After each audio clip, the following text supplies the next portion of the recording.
Well,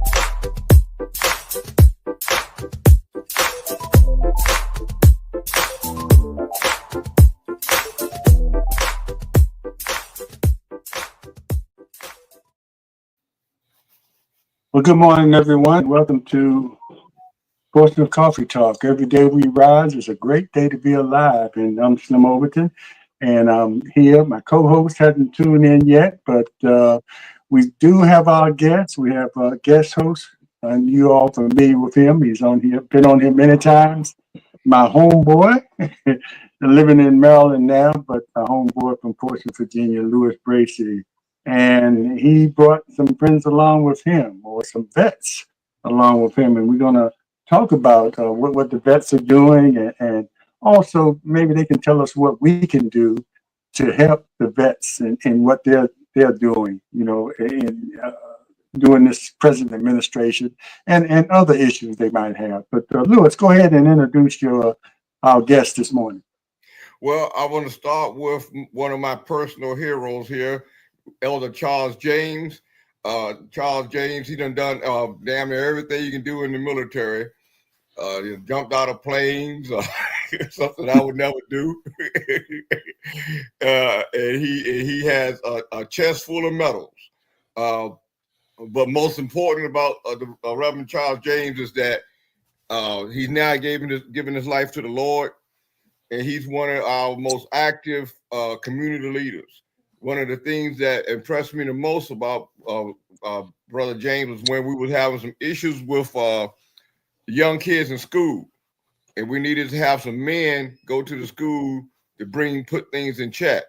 And Brother James was one of those people who led that movement to turn out the men to go to or run to high school, try to talk to some of the knuckleheads there. So, but he's very active.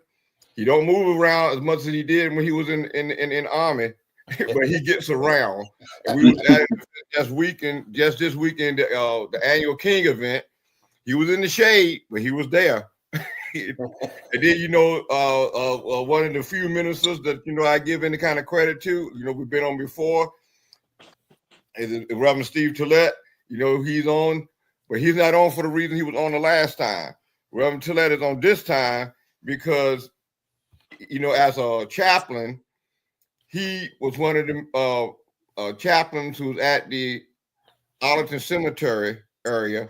So Reverend Tillett has seen soldiers come in their early days when they first arrived, and he has seen them where they have gone out when they went to glory. And he has an immense story and an immense background to talk about issues that veterans have in the beginning, in the middle, and at the end of their life. So he's here in his ministerial capacity as serving the veterans his entire career. So you have, and Brother James also is a person who can talk to some of the people here about the benefits that you have and you should be taking advantage of as a veteran. And all of us are involved in upcoming veterans events. So you have the best of the best of the best today. Yes, indeed. And Tibbet keeps going in and out. I guess he'll get that issue straightened out. And I'll see if he can hear me. Maybe he might need to go to his phone like he did last time. Because sometimes when we don't have a good connection, going to the phone is best. And I want to say this about Elder James and the Colonel, who is a co-host on here, who is a veteran, 36-year veteran, and he's my cousin. Hopefully he'll tune in later.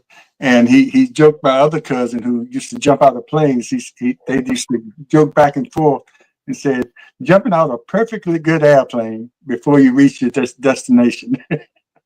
And they used to, but that was his job too. My cousin who lives in Texas now, and he comes every once in a while, but they would joke back and forth about that. So, but we appreciate that. And I always had a special appreciation for the guys that did that. That what an important job, especially early on in the service. Just jumping into harm's way. Amazing task. So we appreciate that. But Lewis, some of the things that you've been doing, you're very active uh, as a veteran about veteran issues, like we talked about last time, and you brought on Elder James here with you. And one of the things, as you all talk about some of the issues that you have and what you're all trying to get across, and Elder James, like you said, is talking to the knuckleheads, the young people out there. Not all of them are knuckleheads, but all of them need the wisdom that we can bring. But some of the things, talk about some of the things that you all are doing, or some of the things that you see the present administration doing that may be harmful to vets. And down as we continue the conversation, what can we do as non-vets to help vets in what they're doing? I know it's a lot of physical things we can do, and joining you when you're out there in public. But just talk about that and some of the issues that's ongoing. And either one can jump in as we wait. And I think I'll let brother James go first. Well, good morning, first of all, and thank you for having me. First of all, let me just clear a little air there. I just jumped out of planes briefly when I first entered the military. My primary job was in the medical field, where I was assisting and taking care of the soldiers that had got injured or had medical issues. And my entire military career was in the medical field, primarily in emergency medicine.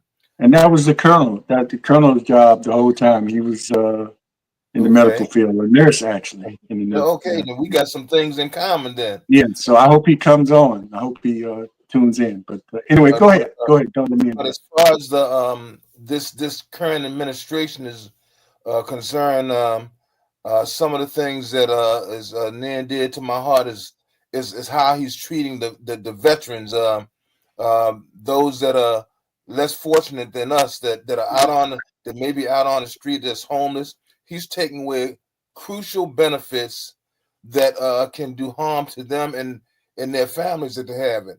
And we as veterans need to get together, mobilize, and strategize what we can do to let him know that we don't appreciate, and we're just not going to stand idly by and let him do what he do. This is a democracy, and it's not a kingdom. So there's quite a few issues that we need to address as we move forward. And keep in mind, this man has only been in there a little bit more than 100 days, so we got a lot of work to do in the months and the years to come. If it was my druthers, we would find a way to get him out of there. What is one pressing issue? I know you said it's a lot of issues, but what is one pressing issue that particularly might affect veterans and their families? Is it with the VA, the medical, the benefits, or what? What is one of the more pressing issues? One of the more pressing issues, I think, is he's cutting crucial staff that takes care of the militaries, especially those that has been injured or that has mental health issues. So he's basically taking away those services that they have earned those benefits. And what bothers me more than anything about this so-called man, and that's what I call him, a so-called man, is that he has never donned a uniform one single day in his life. He has dodged the draft as many chances as he has. He has no inkling or no clue what the military is about or the types of jobs that they do. And so taking away the benefits, the health benefits, and cutting staff in VA hospitals and of that sort is just really mind-boggling to me. And I don't know what he thinks it's going to solve, but it's certainly not going to help the veterans here.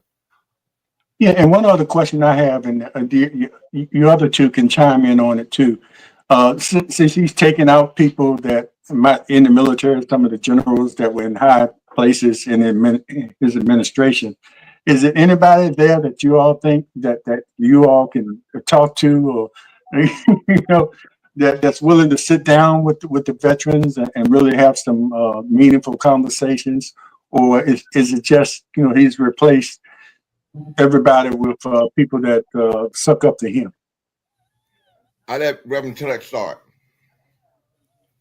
Good morning. Honestly, I think the only way to stop this madness is profound public pushback and response, because he has surrounded himself with a bunch of sycophants and suck-ups, and so the guardrails that are usually there are gone. And as Elder James mentioned, that a lot of the mental health services and other things, it's just the hypocrisy is stunning. That on the one hand, you have these people in the Congress and elsewhere in society, USA, support the troops. And then as soon as the cameras turn off, they're enacting policies that do just the opposite. Right. And it denigrates and diminishes the country, USA, and does not support our veterans. This is a problem. So the only way, but then the other problem is this: there is a huge disconnect between what people believe to be true and what is actually true. Yes. Because if you think about the level of support that the occupant received from people in the military and received from veterans, and it's like, okay, but you do know that he called people who lost their lives serving the country as losers and suckers, but you support him? And then people believe old narratives. Old narratives, I mean, like going back to the 70s or 80s, where Democrats were trying to diminish defense spending and reallocate the money to support domestic programming and other things. So they always say that whenever a Republican comes in, well, they're going to restore the Defense Department and restore our military. Our military has never ceased to be the strongest military in the world, ever. And if you look at the budget right now, the military budget is about $750 billion with a B dollars a year. And they are trying to hike it up another $150 billion. So $750 billion a year right now is the military budget. And they're talking about, they're looking for fraud, waste, and abuse in the government. And they're going to the smallest department in the country, for instance, Department of Education or something like that. And you have the largest defense budget in the history of the world that they want to increase by another $150 billion. It's already overfunded. There are instances where members of Congress will pass a budget for certain weapon systems and other things to go to the military, and even the military is saying we don't need that. So if you want to right size the budget, reduce military spending. Right now, our budget is such that our budget is more than the next 25 nations in the world combined, and 22 of them are our allies. So the amount of money that they're spending is insane, but there's a disconnect. You have him saying, I support the troops buy it, and then he doesn't support the troops. As right now, other people have, you're seeing the hashtag FAFO, people fooled around and found out. So supposedly supporting the rural communities and farmers, and now they're getting jacked up. And people, but they seem to be slow learners. It's like, rather than admit that they made a mistake, they're just saying, well, there must be something they have in mind, something they're doing.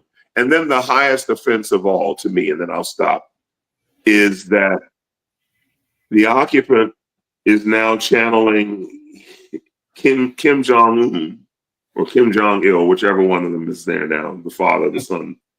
And he wants to have a military parade on Flag Day, which is June 14th. It also happens to be his birthday. So we know what that's Right. about. It ain't about the flag. It's It ain't about, about the ooh, I get to No. have a parade for my birthday. And they're going to spend over $90 million, million with an M, $90 million or more on an unnecessary military parade while they're taking money away from veterans' services and benefits. It is unconscionable, and only an aggressive pushback by our veterans, because the folks in uniform still serving can't do it, but by our veterans will make a difference, I think. And And it's so amazing, Louis. It's so amazing, and the title of this show is "Vets Speak Truth to Power." So I'm glad y'all are really telling it like it is, but because it's so amazing, all the things that he's doing, and Steve, you brought it to light. You know, the things that they're doing to the average person looks like they're really supporting the military by upping the budget, like you said, with some things that you all don't need. Looks like I'm really supporting the military in this parade coming up. And at the same time, veterans are hurting, you know, and even some of the active duty military people that can't speak up. So it's so good to have veterans that have been through that and can speak up. So I appreciate you all coming on and saying, and Louis has been coming on here saying this is for a long time, trying to get other people to get involved with the veterans, you know, ministers and everybody to believe the truth that's going on, and not the hype that they try to make it look, hey, we're taking care of the military, you know, so don't worry about them. What they're doing, they're taking care of military contractors, because most of the increasing money is not going to go to brothers and sisters in uniform, and it's not going to go to our brother and sister veterans. It's going to go to defense contractors. Absolutely. Yeah. Good point. Let me hit something between the eye. I want to go back to Eisenhower, and both the guys know what I'm going to say. The military-industrial complex. Eisenhower said when he was leaving office, beware of the military-industrial complex. Now, when Eisenhower says this, and it was warning us about the influence of the military-industrial complex, people let it go over the head at that moment. Five-star general, behind you. Five-star general. Yes. And we know what he did in World War II. And he warned us, and he did it more after he had retired, before he died. You know, he died soon, not too long after he left office. But he kept warning people about this. This is General Eisenhower. Yes. And so now, where we are at now is at a stage of we are seeing in our own eyes, in our own day, in our own time, how the oligarchs of America has taken over the White House for their own personal benefits. Like all these budget increases we are talking about is going to go to those handful and handpicked morons and greedy ass white men who was in his Mar-a-Lago so-called estate. And he said on national TV, club. That's what it is. They showed it right out in front. He said, I'm gonna make you all rich. And these was your oligarchs, and these were your so-called captains of industry. Like the Reverend said, none of this money is gonna go to healthcare. He took away, how you gonna take away 10,000 people from the veterans organizations and veterans hospitals that was already underserved? And you're gonna take away 10,000 people, and you're gonna try to tell me that you helping the veterans, and veterans are out there who need these services. And the lady was on one of the shows the other day, we're talking about how she could not contact the counselor that she had who helped prevent her from committing suicide, because the counselor is not even there anymore. But this a-hole, because I like y'all, I know my brother, he don't like cursing either. So I'm gonna say, but the a-hole who's in this office now want them to have this parade for him, when he don't want to give money to people to prevent them from having committing suicide. So one of the things that is happening on the 7th, the week before the parade, is that a group of veterans is supposed to be the largest group of veterans since World War II, is supposed to be descended upon Washington, D.C. It is under various different organizations. One is called Vet Votes, and the other one's called Vote for Vets. It's several different organizations. Is Common Defense one of them too? Common Defense is one of them. I was going to mention. Thank you, Reverend. It's one of the things. The Common Defense has a black connection with them, with that same group of people. They're all connected. So those are three organizations. When you ask what can we do, what we can do is support those three organizations who are going to be there on the 7th of June, a week before the Buttholes so-called parade, and support them and come in DC and descend on Washington. Now, I'm going to say one other thing. And y'all know I keep my word. On the parade for him, if I'm the only person there, I will be there and I will disrupt it. The parade, I will go to jail that day. I already have a lawyer ready to bail me out.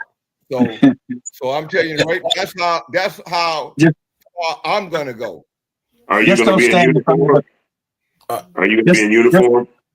Yes, I will.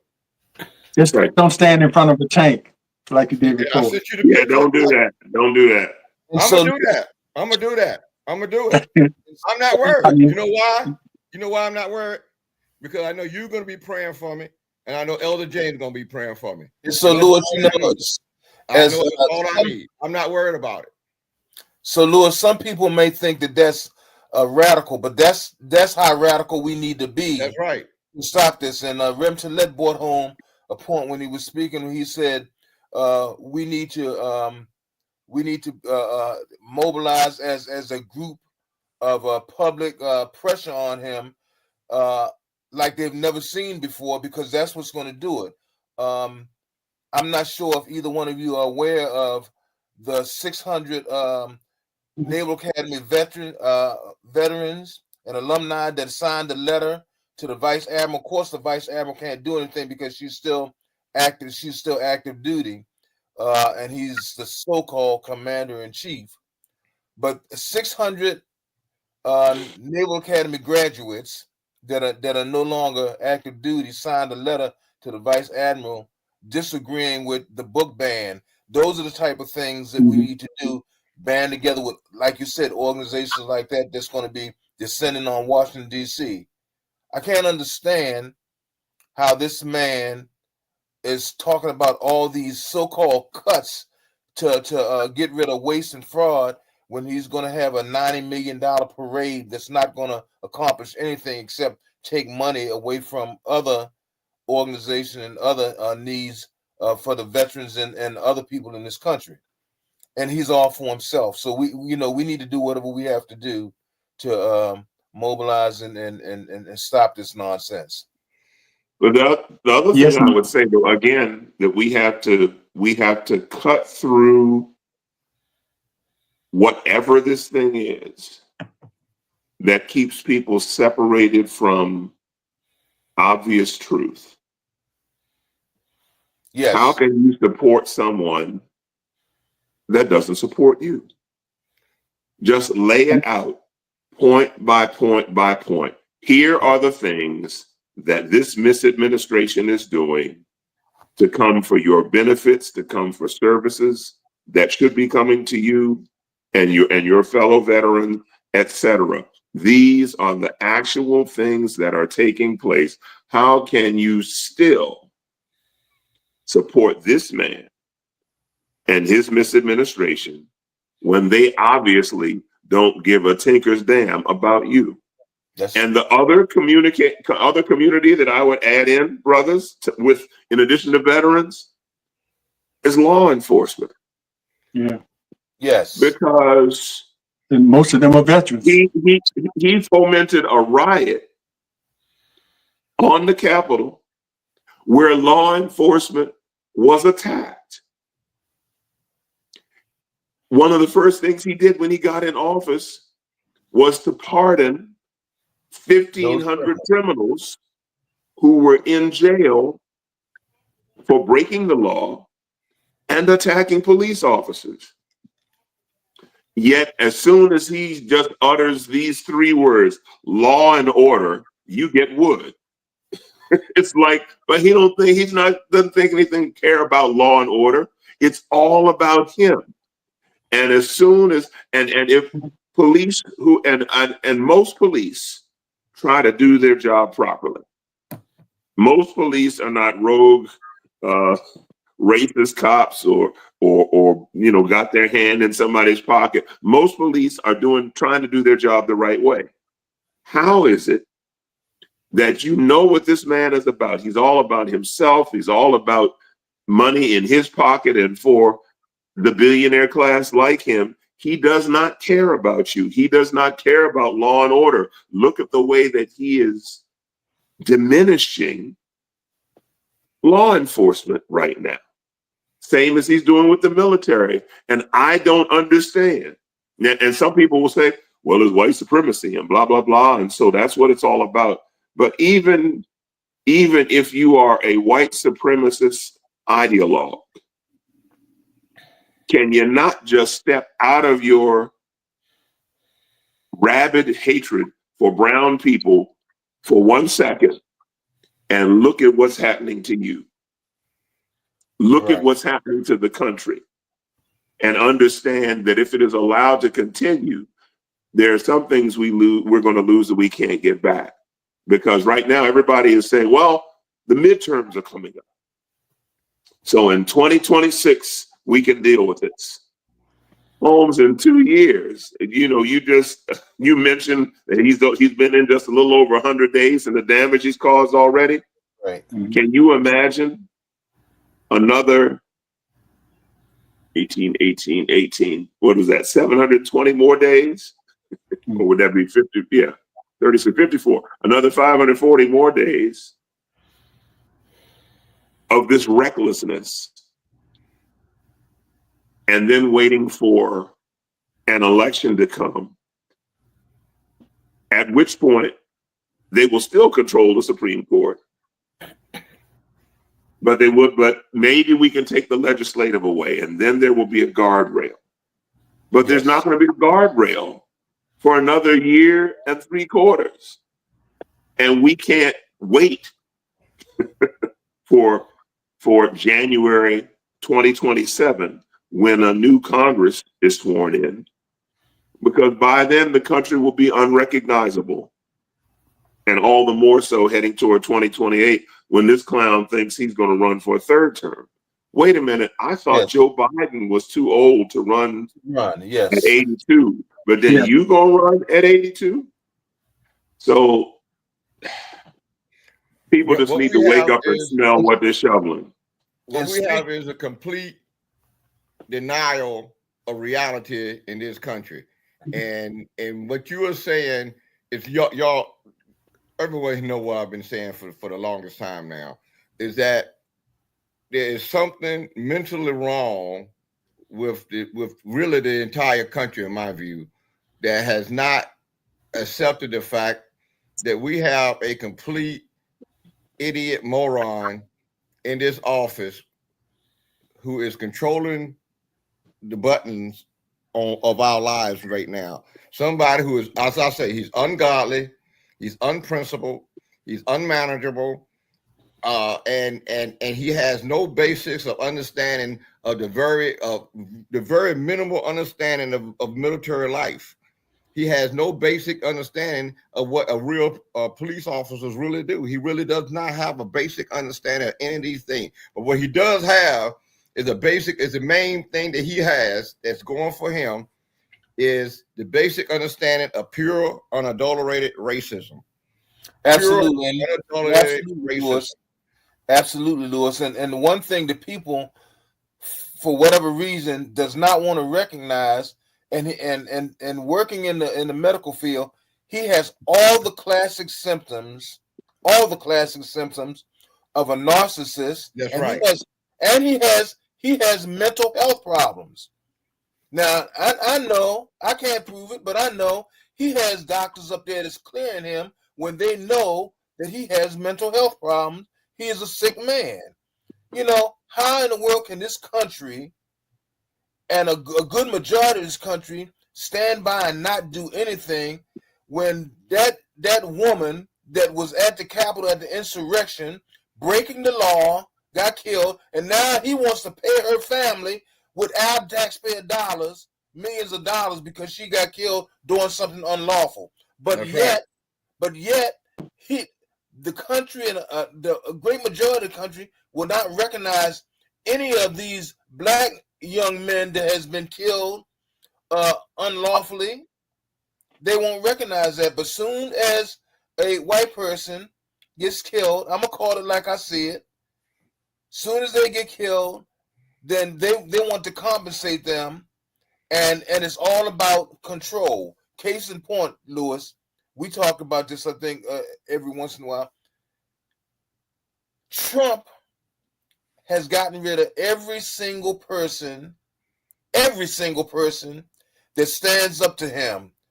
You know, the chairman of Joint Chiefs of Staff, the Secretary of Defense, every last one of them that were doing the job and doing it well, he has gotten rid of them.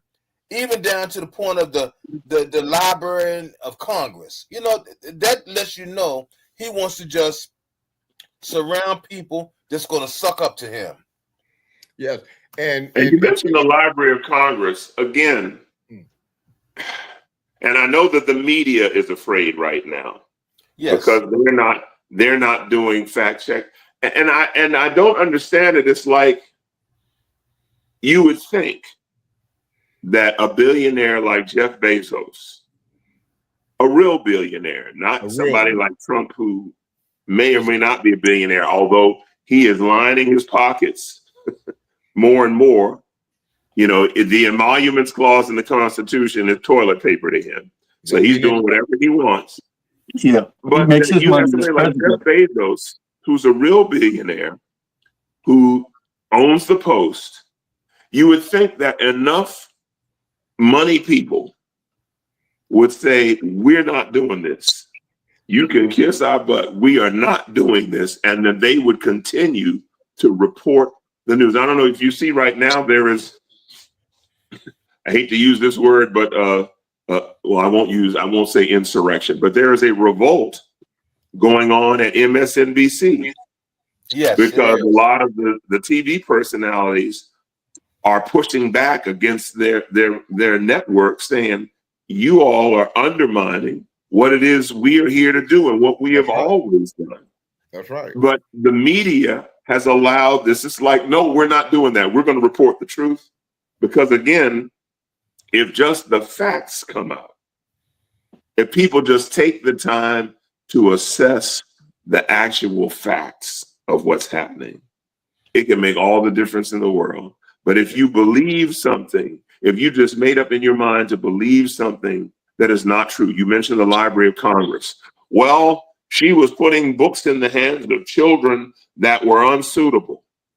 No, the Library of Congress is a research institution. That's right. The librarian of the head librarian for the Library of Congress isn't putting any books in anybody's hand.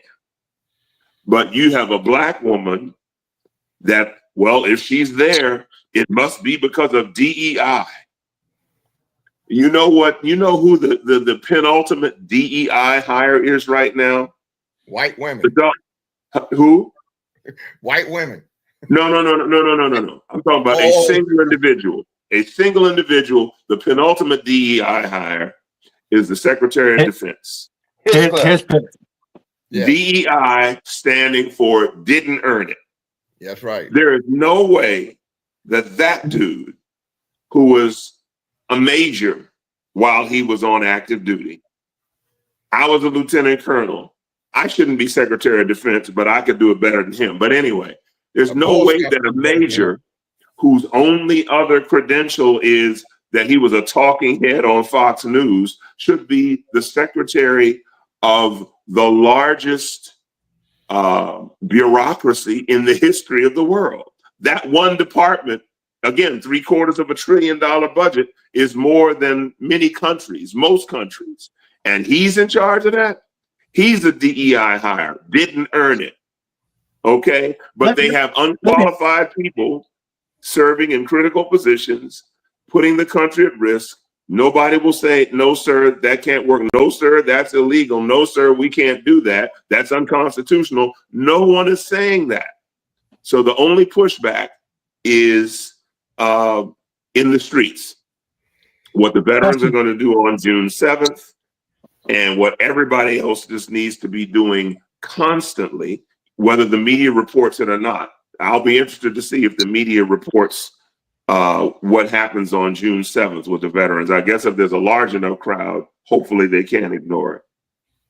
But Pastor Tiller, let me ask a question. I want to ask a question of all you gentlemen there. You know, as what you're saying, you know, about the unqualified people and the people he has gotten rid of who don't agree with him.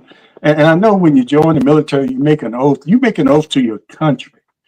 And, you know, I just want to know, you mentioned about 500 and some more days that he'd be in office and no telling where he will take the military. He's talking about putting the military on the streets in our country, you know, to handle immigrants and whatever else he wants to handle. At what point do we get to, or the military, the active duty generals and things like that, at what point can they say, look, we're not doing that. That's against the oath we made, you know, because he got so much more time left in office and no he's telling getting rid of all of those generals. That's the problem. Yeah. He's getting rid of those generals who would try to do the job the right way and promoting people. So it's like, well, I owe my second star to him or my third star to him or my fourth star to him. Whatever he wants, I'm going to do. You would like to think, you would like, as you mentioned the oath, you would like to think if there's people remember, I will preserve, protect, and defend the Constitution of the United States against all enemies, foreign and domestic. You would like to think that eventually folk in the military will say, no, we ain't doing that. Right. But I don't know. And I have a solution. I have a solution. And Reverend, what is it? And Elder was sitting right next to one of those people Saturday.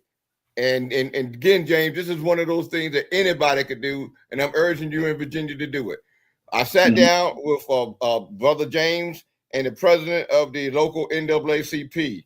Yes. And I asked him to formulate a letter to the current base commander on Fort Meade, Colonel Gore. She's the first Black female base commander.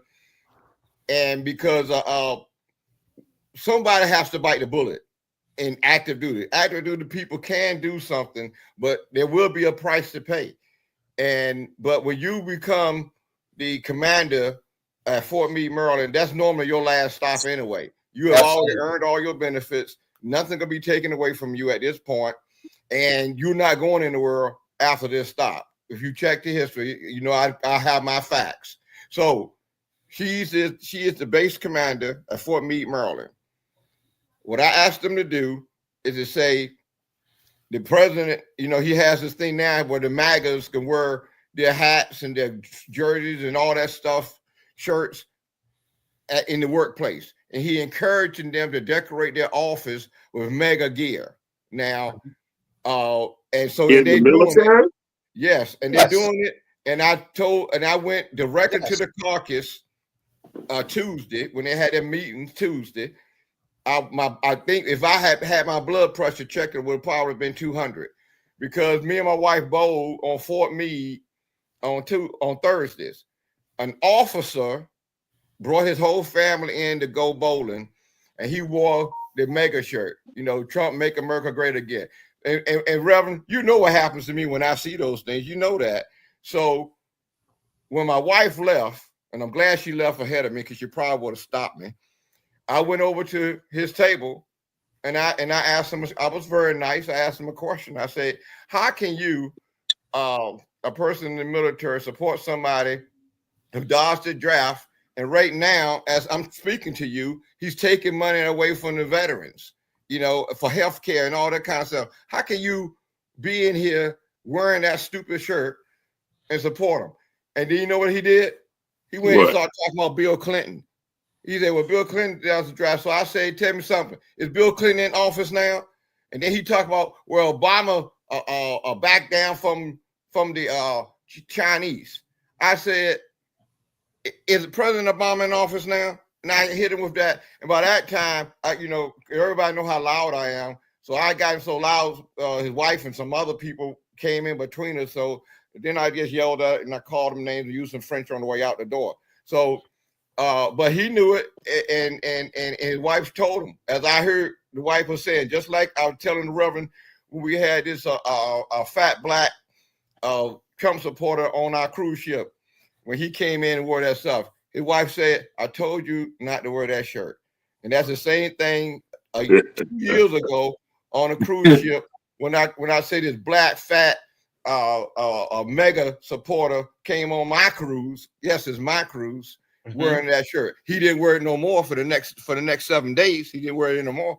But my point I'm getting to is that the caucus, the NAACP, and Reverend, if you can contact the United Black Clergy, if we can send in a letter, she has to conform, meaning, and you know that, with the executive order, giving them the permission now. And on Fort Meade, they're doing it right now. All I'm saying is that she as a commander can put an addendum to it. And it is, and you all know what I'm going to say now, the term called esprit de corps.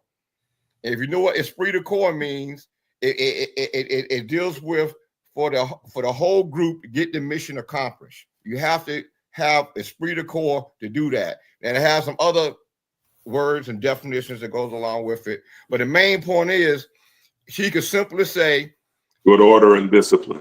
Right. The good order and for good order and discipline, I recommend that you not wear these mega shirts because they have been designated as a hate symbol. Now you have the Southern Poverty Law Center and the Southern Christian Leadership Association and some other anti-racist group have all designated mega outfits, mega uniforms, mega hats as a racist affiliation. And as a commander of a military base, you have the absolute authority to speak to esprit de corps. Now, y'all know how hard I am, because I have been on the governor. So if I'm going to be on the governor, a military person don't mean nothing to me. So Lou, let me suggest this.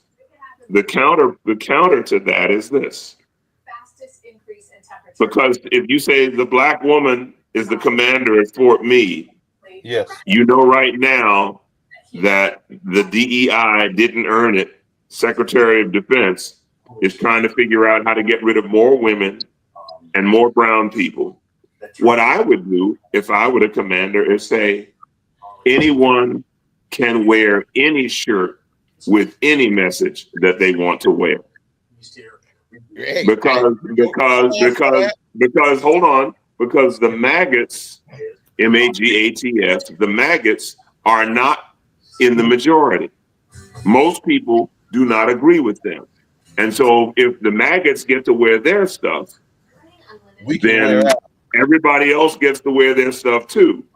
At which point it will be such a cacophony of shirts and images and whatever. Everybody's like, no. So we just need to go back to where nobody could do anything.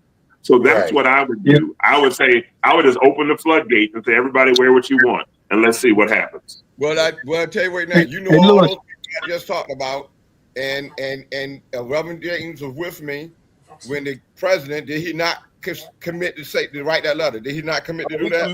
He absolutely committed to writing that letter. So I'm all for what you're saying. I agree. But we can hear gentlemen, let me Lewis, let me step in for a minute. One thing, I'm getting some feedback from somebody, and the Colonel just came on, so I'm gonna let him get in there.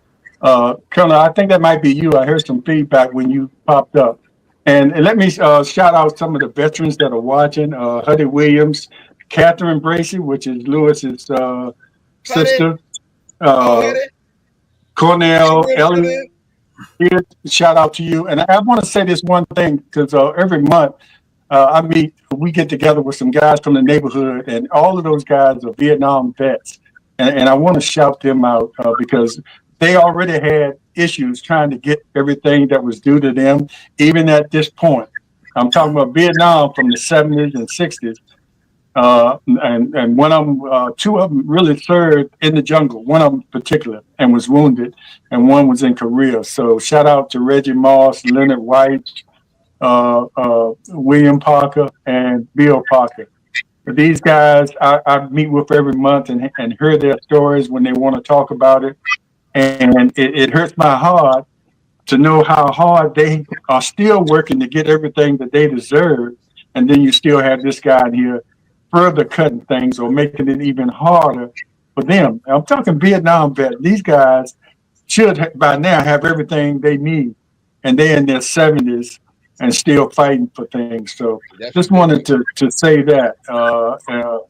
Think about that, because I think everybody around my age or something like that, even if you didn't serve, you knew guys from your neighborhood that didn't volunteer, were drafted and served honorably and came back wounded or, needed some kind of assistance. But anyway, Colonel, welcome. I don't know if you've been listening to the other brothers here, the other vets here, but chime in on it. This is the Colonel Thomas Chapman. Thomas Chapman. Oh, one shout out to the other vet that was watching, Johnny Gantz, who was my cousin. He chimed in. He's the one, Brother James, that jumps out of airplanes. And the Colonel said, "Why does he jump out of perfectly good airplanes?" Yes. Before the destination. But anyway, go ahead, Colonel. Chime in. Well, you was mentioning the shirt, the Fort Belvoir commander being black female. She can't do anything because the rest of the military, I mean, the whole military, all these general officers and colonels and whatever, sergeant majors, especially of color, have a target on their back. They are afraid.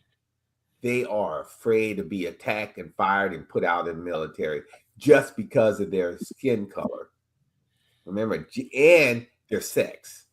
And so she can't say anything about the maggots going around with their shirts and stuff like that, even though it is not, she could use regulations going against what the maggots will say this is free speech. But the minute I come or some soldier comes in there, black soldiers come in with a shirt, Black Lives Matter, they're going to get an Article 15 and have some trumped up stuff, or their efficiency reports or their OERs or NCOERs will be affected by it. They will basically be careers will be in jeopardy, and so you're caught between a rock and a hard place.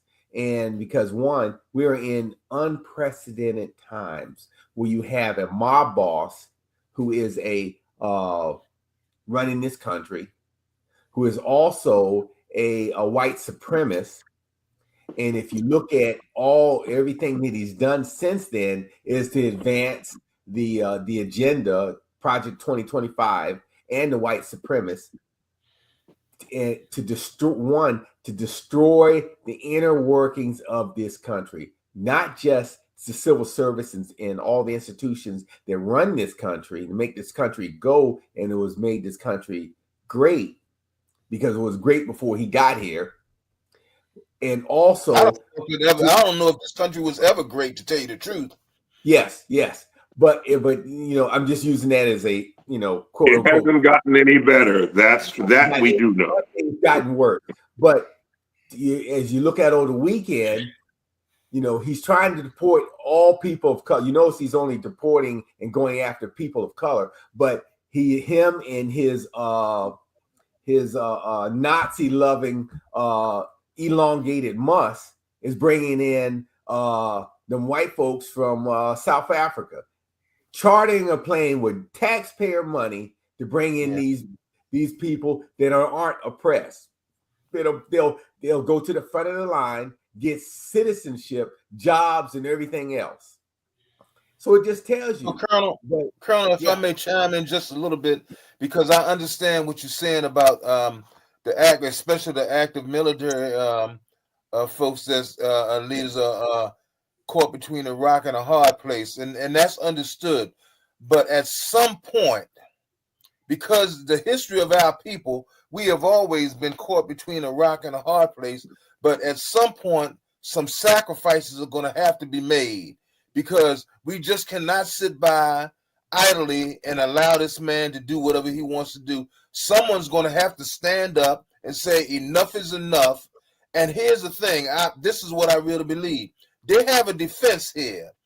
They can say, listen, I took an oath of office to support, protect, and defend the Constitution of the United States, and what this man is doing is going directly against the Constitution. So where does the buck stop? Where does the buck stop?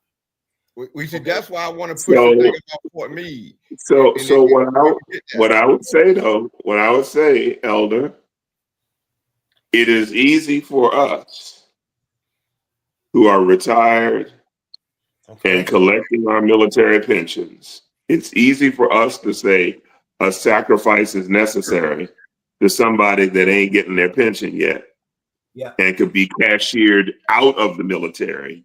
Yes. And lose, because again, we're not talking normal times where, well, this is the rubric, this is sort of the boundary of the charges we might bring against you. They'll just make ish up. They'll just make crap up. Yeah. And try and put the worst spin on it possible to get you out. Charges that would not have stood 3 years ago, but they'll make them stick now because that's where they are. So I understand what you're saying. And if there are any in the military who are willing to bite that bullet, God bless them. But I would not ask anybody to risk their personal security and their family security on that. I just wouldn't do it. Well, this is the solution, Reverend. You know, whenever we do anything from education to something, I always have a solution. I'm not just running my mouth. This is a solution. I've said what Biden should have done with Lieutenant Colonel Vindman, which they didn't do, is they should have made that man whole and made him a full colonel, and when for standing up and exposing Trump as being an extortionist. Now that was why I left the Democratic Party, because they continue to show weakness. Now the answer to this is, as I said, we should get whoever are the leading presidential candidates, no matter who they are, we should have them commit to make anyone whole who will stand up to the president right now. So because he's going to be out of there one way or the other. So that's all I'm asking. And you know, I already wrote my letter, and I said that I would like for the Democratic Party to have the people who are in line to run, from the governor of California, the governor of Pennsylvania, or whoever, the governor from Kentucky, sign a letter. That's the number one, is to say we want people to do what we're talking about right now, which is to stand up, active duty people, to say exactly what the Reverend James just said. You know, to honor that. And then to say, if you get retaliated, if Trump retaliate on you, we will make you whole in the next administration, and hold them to it. Now, what I'm saying is what Trump has already done. Trump told his buttholes that y'all hang with me, and I'm going to exonerate all of you. Did he do it? Yes, he did. He told the family of that woman who was shot that if he gets in, he could make sure they get compensated. Is he doing it? Yes, he did. And you see, that's why those crackers hang with him like that, because if you confront any of them people, they'll say, well, he kept his word. He kept his word. So now, like I say, y'all know how I feel. Y'all been in meetings with me. It is why I don't go to meetings anymore. It's because I've laid things out. I put the things on the table, and it just takes people guts to follow through with it. Now, this is the thing. We got to get the commander on Fort Meade to do exactly what you say, even the nice way that you say do it, meaning let everybody wear a shirt, okay? And I would have my FU Trump shirt on Fort Meade every single day. Now, we should do that we should convince her, you at the end of your career anyway. You're not going to be hurt now. If he cashier you out, he has to go through hell to do it. And that'll just show even more to veterans how little he care about veterans. Somebody has to bite the bullet who is active duty. It's as simple as that. How are they any better than Medgar Evers taking a bullet? How are they any better than Martin Luther King taking a bullet? How are they any better to Malcolm X taking a bullet? Anybody who have taken a bullet for what you have to go through, it's a sacrifice you got to make. And like I say, on June the 7th, this person here is going to make the sacrifice to stand in front of a damn tank, if I have to make my point. You got to make the bullet. And so I'm just bite the bullet, and all I'm saying is this, is that we got to have somebody active duty to stand up to this fool, this idiot, this moron, and say, we're not going to take this anymore. You are not supporting or defending the Constitution of this damn United States, and that's it. And that's all we got to do. But then what will happen is that they will get an other than honorable discharge or a dishonorable discharge, because again, the guardrails are not there. We can upgrade it when we take over again. That's all I'm saying. You're counting on there being this sudden emergence of intelligence and self-preservation in the electorate before the next election. Yeah, make it in order. Yes, let's say out. I'm gonna be very clear about this, and this is not a curse word. What we should simply say to the Democratic Party, that our black asses will not support you if you are not going to do this one thing. If you can't stand up for veterans, a female black woman or a female white woman, I don't care who the person is. If you can't stand up and give your commitment to make this person whole, our black asses will not vote for you in 2026 or 2028. Pure and simple. Now, you know your damn self that the Democratic Party can't do a damn thing without black people. A damn thing without black people. That's why Biden was in office, because what happened in South Carolina? They cannot do a damn thing without us. And we need to hold these people. We need to have five things to say to 2026 or 2028 that what we are not going to tolerate if we're going to support you. Now, we know that they're looking for, as Crocker said, the best white boy to run for office the next time. And I don't have I'm not opposed to that at all. Matter of fact, I think there should be two crackers in the office. It should be a vice president and the president. Both of them should be white. But they should be there with the order that they're going to follow what we want them to do. Pure and simple. No buts about it.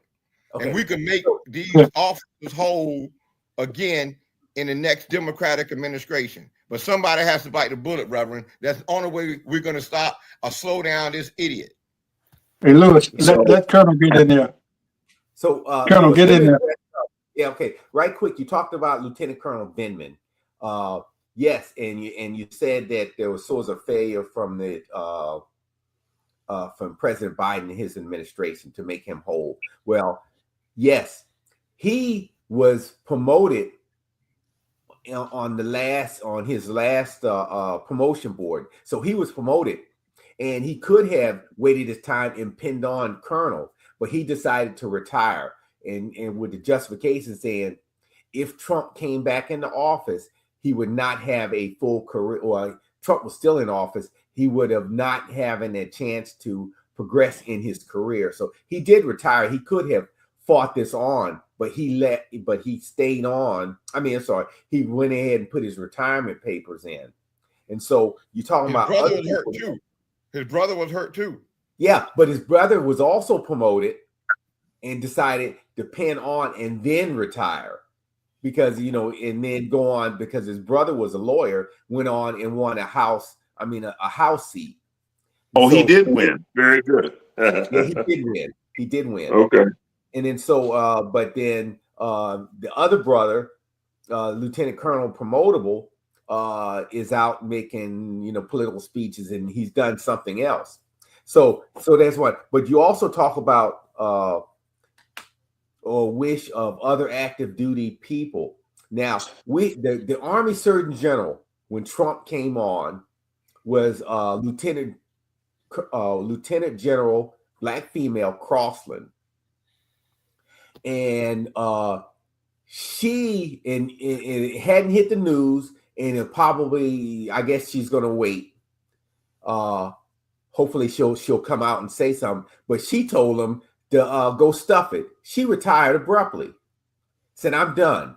And this is after they were going through all the first round of firing black females throughout the military, and they were trying to tell the healthcare system you had to do this automatic across the board cuts, and she knew that these would be devastating cuts to the healthcare system across the board for the Army and all what we do across the world. And then so she said, the hell with it. And then so she had a meeting with some of those cutthroat folks over there in the Pentagon, and all of a sudden that weekend she says, I'm done. But it was a big, and she still had I think 2.5 years. Well, no, she had 2 years left, as a 3-star OBGYN doc. So she could go out. She has a way to go out and do other things. And and she's also had her own history of problems or tragedies, because a few years back, her husband died tragically. Mm-hmm. And she's a single mother with a great son, and trying to do all that. But she's one that took it on the chin. But you're not going to see that across the board, because not a lot of people would do, like the pastor says, if you're short of that retirement and that pension, that is a big piece of your family's wealth in the future. And so you have to. Although she should feel free to tell the truth and shame the devil, because she retired. What is that? 08? Yeah. So 08, 09. But she should feel free to tell the whole truth and nothing but the truth. True, but I think that she is still on that terminal leave. You know how you got that leave, and then you have a retirement date.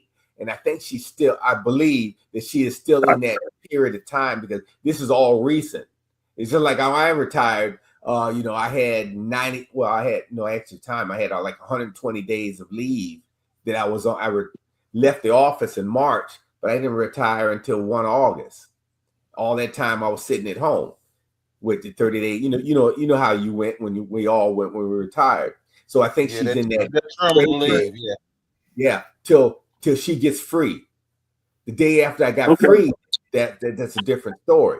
So so going back to what the Democrats need to do, and I saw a politician that actually grow a pair. Yes, is we need to grow a pair. That's what the Democrats need to do. Grow a pair. I'm sorry. Go ahead. Yes, you're correct. And we need like a contract with America too, and to say, hey, these are the 10 commandments, barring a biblical reference, that we are going to do when we take power in 29 with the presidency. Hopefully we'll have the Senate and the House of Representatives. If we get there. If these new politicians that are running go ahead and grow a pair and say and start talking about, we talk about Hunter Biden and his corruption that he supposedly had that it wasn't. And you look at the grifting and the outright, just outlandish corruption that Trump is doing now with the Saudi planes and the meme coins and just enriching himself, him and his family. But on our project, with Contract with America, we can say one of the bullets. So if you were in this administration, if you were in this regime, we're going to have an executive order. You're a lawyer. We're going to do the same thing what Trump did, because Republicans, you're quiet when he says he went after you. So we won't do any business, no government business with you or your firm. Do the same thing. All those ICE officers, immediately fire them. Out the door. out Outta of here. here. All those IGs and everybody that he has appointed in the last 4 years, everybody that he has hired are out the door at 12:01. At 12:01 on January 20th, out the door. I mean, clean house. You have to be able to fight the same fight that they're doing. And then you can roll down what we and the other commandments are saying this is what we're going to do. We're going to redo the tax system and make it fair and do, unleash or whatever. You can make your agenda from there. But you keep it broad so they won't attack it. Well, they're going to attack it anyway, but yeah, but you say, hey, this is what it is. If you participate in this mess that's going on for the next 4 years, Trump can't write enough pardons for you. And if you think you're going to get a pardon, and that's only going to protect you for that last 4 years, we're going to find something. And after that, we're going to go after you. That's right. Yeah. But and we got to do that. So the first order of business, if they are fortunate enough, if the country wakes up enough to say, "Oh my God, Babylon is falling. This is a hot mess." mm-hmm. The first thing they should do if they take power, executive and legislative, both houses of Congress, is expand the Supreme Court. That's the first thing. That's the first because thing. you're going to need an expanded Supreme Court so that you can actually get justice again at that level to do everything else you want to do. Because the other folks would then, okay, well, whatever they try to do, we'll take it to court. You can take it to court, but it's going to end up in that court. And so you're not going to get the result that you would like to get. Yes. But there's one thing, a final point I would like to share. From cinema, actually. I found myself watching Daredevil, the Marvel Universe broadcast of Daredevil. And the new one, which came out in 2024, 2025. Long story short, Kingpin, who was a career criminal, is now the mayor of New York. And doing all of his criminal stuff now under the guise of being the mayor of New York. The last episode of season 1 of this new season is Daredevil sharing a message with New Yorkers, just letting them know everything that's been going on and how stuff is just jacked up. And he just said, we have to resist, we have to rebel, and we have to rebuild. And that's my message going forward for the next 2 years, 4 years. We got to resist and rebel right now. Resist and rebel right now. Just refuse to fall for the okie doke. Refuse to tolerate the nonsense. Resist and rebel. And then after we get rid of them, rebuild. And to make sure that we got to do what they call a codify. That's the right word, Rep. Codify. We have to codify to make sure that a Trump never rise again. All these things that they X'd out, they have to be put in a way in a form, documented form, or whatever the proper word is, to make sure that Roe versus Wade would never come up again. Our voting rights would never come up again. That's one of the things we have to do. But James, I know we're getting closer over the time, but we're gonna have to have that conversation about expanding the show to 90 minutes or 2 hours. Because I can tell you right now, I know we didn't even touch there's a whole bunch of more things that we could be saying now about the veterans issues and veteran needs and veteran causes that we ran out of time. But we need to have a special show where we can do at least a 2-hour version of this. Yeah, we can. But We will. Go ahead. Yeah, but it can't be 6 o'clock in the morning. Yeah, that's what I was going to say. When we usually have a a special show that goes longer. It's usually on a Thursday evening. Yeah. And we can Oh, go a that's little great. longer because the morning shows we try to restrict to an hour because people have things to do and people, but on a Thursday evening, we'll have a special show and bring back even more veterans. Because I think what you all have to say is very important and people should listen because the president is doing what he's doing right in our faces. So he needs to hear from you guys exactly the truth, like the title says, truth to power.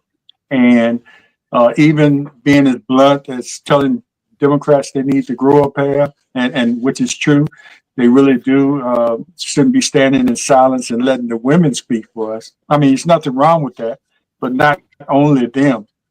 Seem like they're the ones that are speaking up. So thanks, gentlemen. I appreciate it. And Well, the women and Jamie Raskin.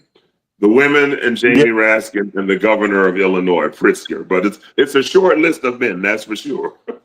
Yeah. It's a few of them out there, but they need to be more united, in order to fight this guy. You can't sit in silence while everybody else, like you guys, are speaking up and trying to get the word out.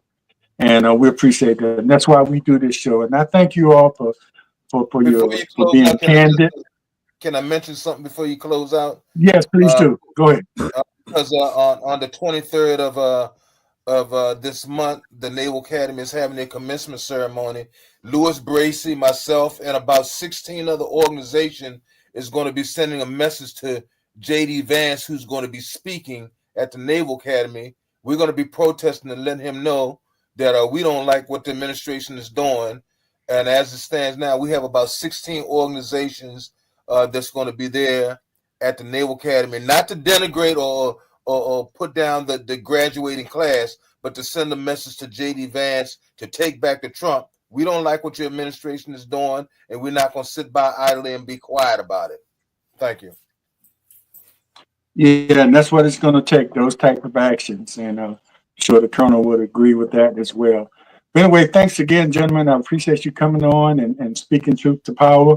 And like I said, we'll put together a special show where we can go a little longer and have even more veterans on. I'd like to have some women veterans to join the conversation as well. So we'll do that. And thanks everybody for watching. And we'll see you the next time. And we'll let you know about the next special show we have with the veterans. Be our guest on Enforcement